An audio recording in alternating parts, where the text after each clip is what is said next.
Chers lecteurs, bonjour. Au fil des années, une culture des services en ligne gratuits s'est développée chez les internautes. Or, comme dit l'adage, si c'est gratuit, c'est vous le produit. En effet, tout a un coût. Il faut donc bien payer ce coût, et accessoirement générer des profits aux pauvres entreprises qui assurent ces services. Pour les services grand public, le coût est généralement couvert par la publicité ultra ciblée, ce qui implique une exploitation à outrance de vos données personnelles pour vous qualifier afin d'ultra cibler la dite publicité. Google est sans doute l'entreprise qui a le mieux exploité ce modèle. Mais se passer des services Google est quasiment impossible, sauf à choisir un autre fournisseur au même défaut, mais à la performance moindre. J'ai tout de même largement réduit mon empreinte Google récemment. Mon téléphone Android, la liste de diffusion, tout cela reste chez Google. Et de même, Facebook, Twitter, LinkedIn restent les endroits où l'on cause, ceux où il faut être pour avoir une certaine vie sociale en ligne. Donc, ma dégooglisation, comme plus généralement ma décafamisation, sont très relatives. Bien entendu, si je dégooglise, ce n'est pas pour utiliser un autre service en ligne que je ne contrôle pas. Le principal problème d'un service gratuit, c'est qu'il peut s'arrêter à tout moment, soit pour devenir payant, soit parce qu'il cesse d'exister. Google arrête régulièrement des services.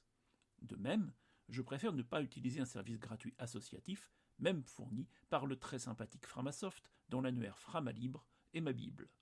Depuis début octobre, il n'y a plus de script Google pour tracer vos faits et gestes sur mon site web. J'utilise un module interne à WordPress, moins performant que Google Analytics, le module est en version gratuite, il est vrai, mais qui me suffit largement.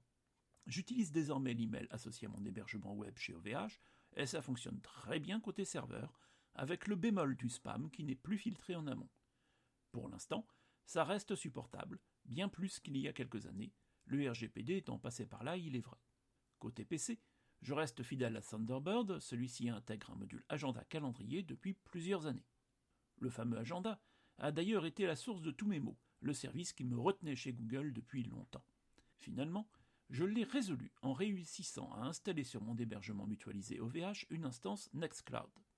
Cet outil collaboratif gère un grand nombre de services, dont une interface web pour les mails, un calendrier et un stockage de fichiers synchronisés, ce que l'on appelle un drive. Le client pour PC et smartphone gère cette seule synchronisation de fichiers. Côté PC, le calendrier et les mails sont donc dans Thunderbird. Mais côté smartphone, il me fallait des logiciels dédiés. J'ai choisi OneCalendar et Fairmail. Ces logiciels demandent une petite contribution pour passer en version complète, ce qui est bien normal.